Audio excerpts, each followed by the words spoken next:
Hello, I am Manueltus, and as some of you may know, recently in a video regarding a replay of 0 AD, I discussed a potential issue with having round buildings against square buildings with the same diameter to length, with the circle to square respectively.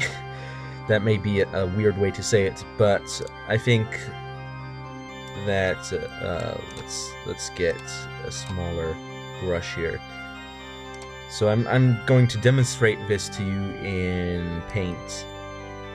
So let's say we have a square that, for our purposes, is let's count 1, 2, 3, 4, 5, 6, 7, 8, 9, 10 by 1, 2, 3, 4, 5, 6, 7, 8, 9, 10. I don't want to mess this up. That's why I counted out loud.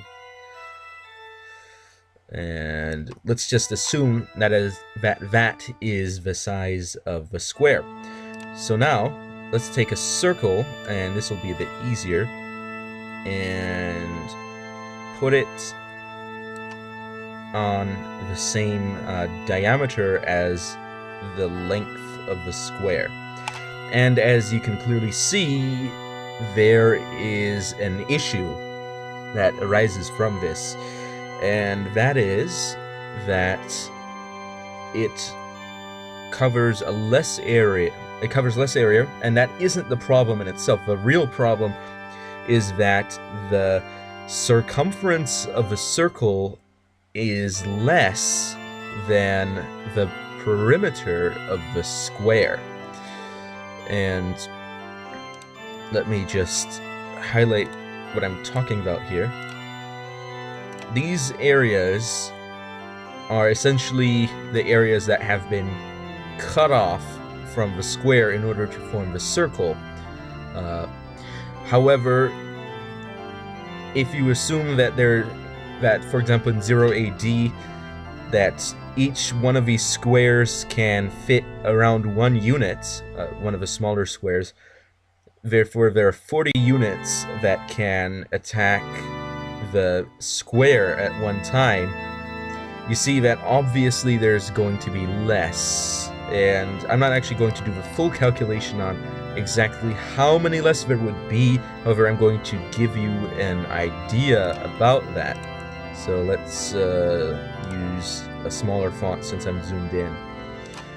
Okay, so of course everybody, or a lot of people, know formula. Let's use black ink. For the circumference of a circle, you've got the circumference equals 2 times the radius with P. I don't actually have the symbol, so I'm going to use the Latin letter. We'll just pretend that that is the Greek letter P, or pi, as some like to mispronounce it. And that really does not render well. Well, let's zoom out for this then, and use a bigger font. So, if you have, let's write that again, C2RP. Let's put the equals in there. And you might be asking, where does this come from? And that is actually a very good question. How could we possibly know that the circumference of a circle equals 2 times the radius multiplied by P, which is a value of P equals 3.14, etc. Because I don't want to, we're just going to assume for this moment that it actually equals to 3.14. And the question is, how does this even make sense? So this is a bit of a geometry lesson for all you folks out there. So when you've got a circle, we're going to assume that this is a circle and not an oval, although it probably is an oval, because I didn't count it out. You obviously have a radius that is the distance from any point of a circle has to the center of a circle. Now, there's also something called a radian, which is a segment of a circle that has the same length as a radius. And this probably isn't drawn the best, but in half a circle, you end up with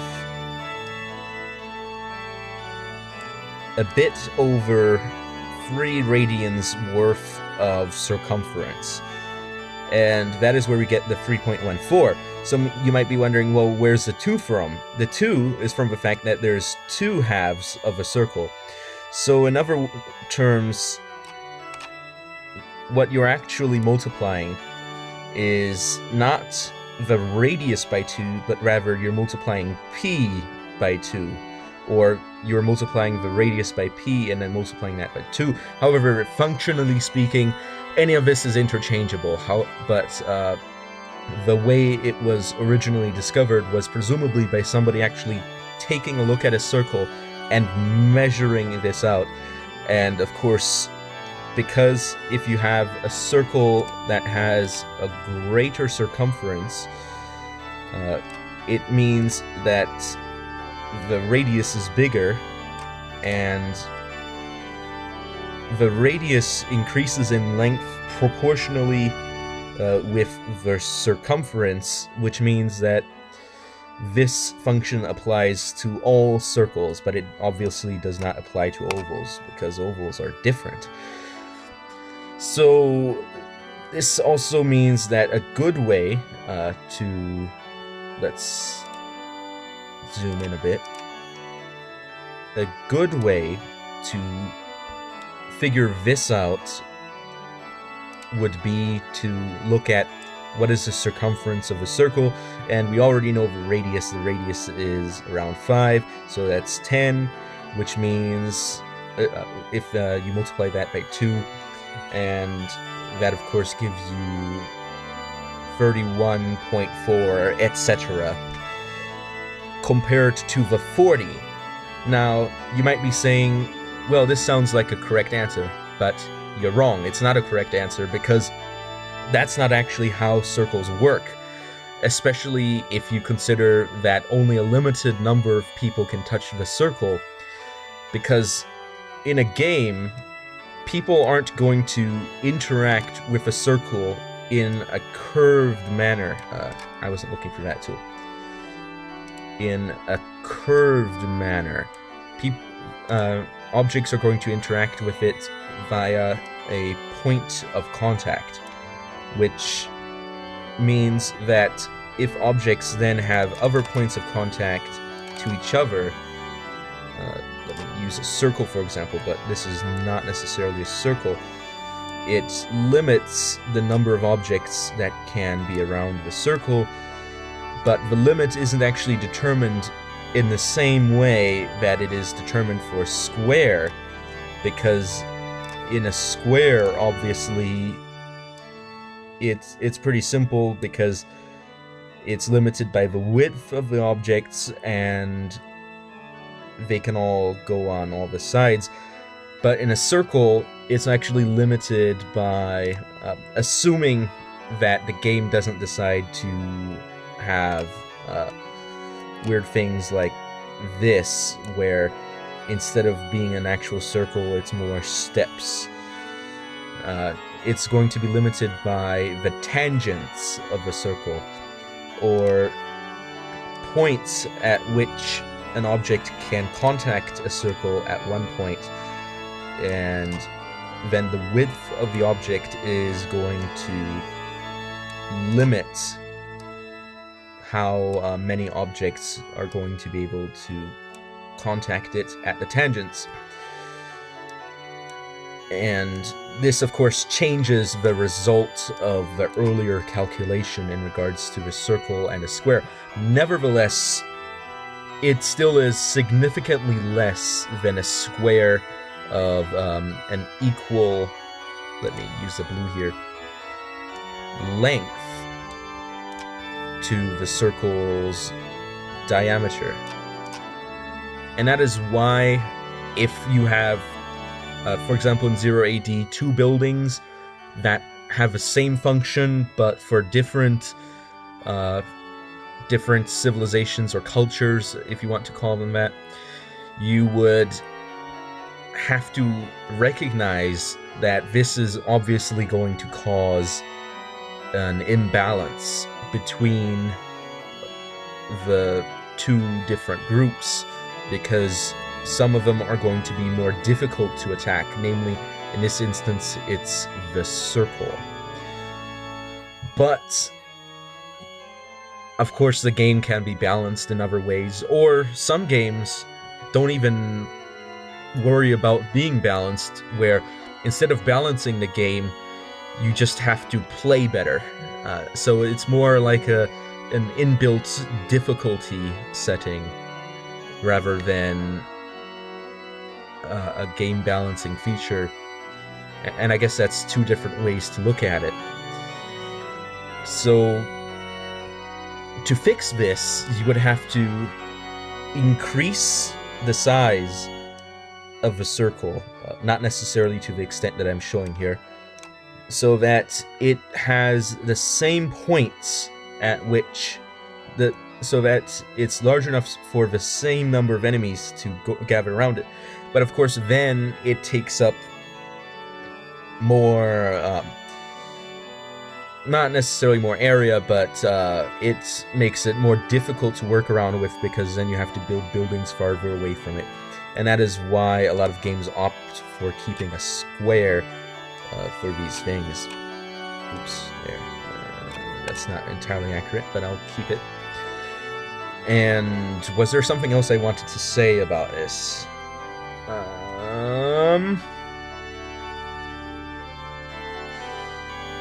Oh yes, another comparison to make with the circle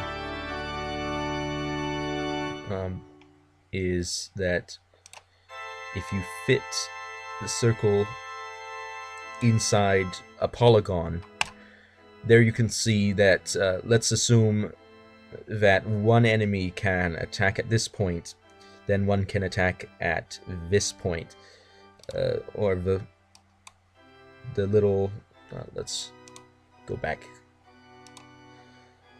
the little tangent points where the line touches the circle are the points there which a melee unit would be able to attack a building.